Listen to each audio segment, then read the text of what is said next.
Сәлеметсіздер ме, құрметті желі қолданушылары. Бүгінгі тақырып отбасы құндылығына арналады. Қазақы тәрбие дегенде көз алдымызға бесік тербеткен ананың әлдейі, немересіне ертек оқыған әже, еңбекке баулыған әке мен атаның бейнесі елестейді. Халқымызда үйлену оңай, үй болу қиын дейтін қанатты сөз бар. Қоғамда ажырасу фактісінің белең орын алғанын жасыра алмаймыз. Сот дауды, отбасылық қатынастарды сауықтыру, жалпы отбасын сақтап қалу және ерлі-зайыптыларды татуластыру жөнінде шаралардың кеңінен қолданып жатыр. Қазіргі уақытта отбасының іргесі берік болмауы ерлі-зайыптылардың қарапайым отбасылық құндылықтарды, өзара міндеттері мен жауапкершіліктерін білмеуінде.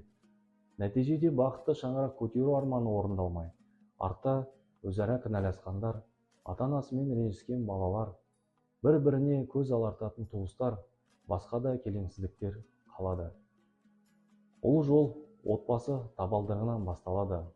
Сот жүйесінде татуласу сотқа дейін және сотта бағыты бойынша көпшілікке үлгі болып жүрген бүгін Абай облысы Бородулиха ауданының тұрғындары Бәтібаевтар әулетінен отбасы құндылықтарын сақтау мен нығайту турасында ой пікірін бірге сұрап білейік.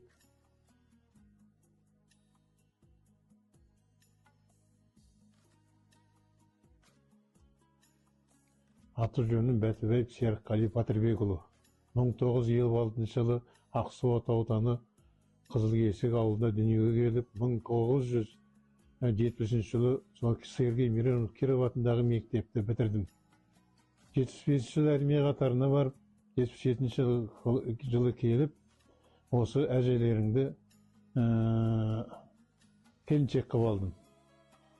Содан сол ұжымшарда осы ұжым тарағанша қызмет еттік. Қиындық болмай қойған жоқ, қиындық болды. Қиыншылықтар көп болды. Жұмыс істедік, қалада бәйбішем базарларда істеді.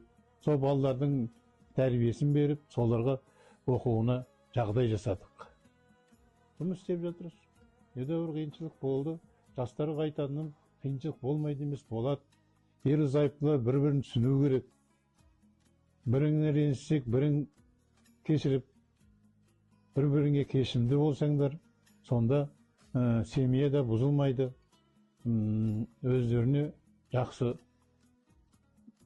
бала-шағаларына үлгі болады. Бала-шаға үлгілі болу үшін ата-ана тату тәтті болу керек.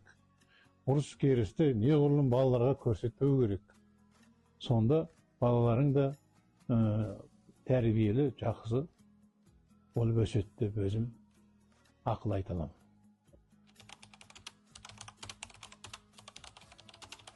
Екеуміз құрдаспыз, жолдасым екеуміз 77 жылы тұрмыс құрдық.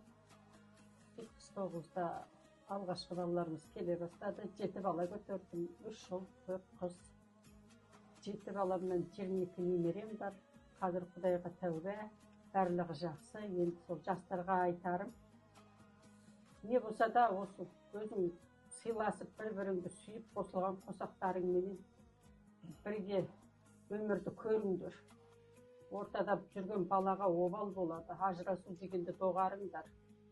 Әрбірден соң сендердің түктерің де кетпейді. Қиналатын баланың болашағын ойлаңдар. Қандай қиындық болса да бірге жеңіп шығуға тырысыңдар. Сонда кейін осы балаларыңның қызығын есейгенде көресіңдер, сол кезде бақытты ата-ана болып отырасыңдар.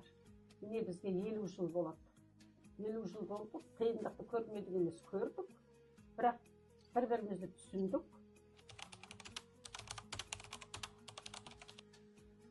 Сондықтан осы кейінгі жастарға айтарымыз, дүние қумаңдар, әшекейді қумаңдар, мойын сауықты қумаңдар.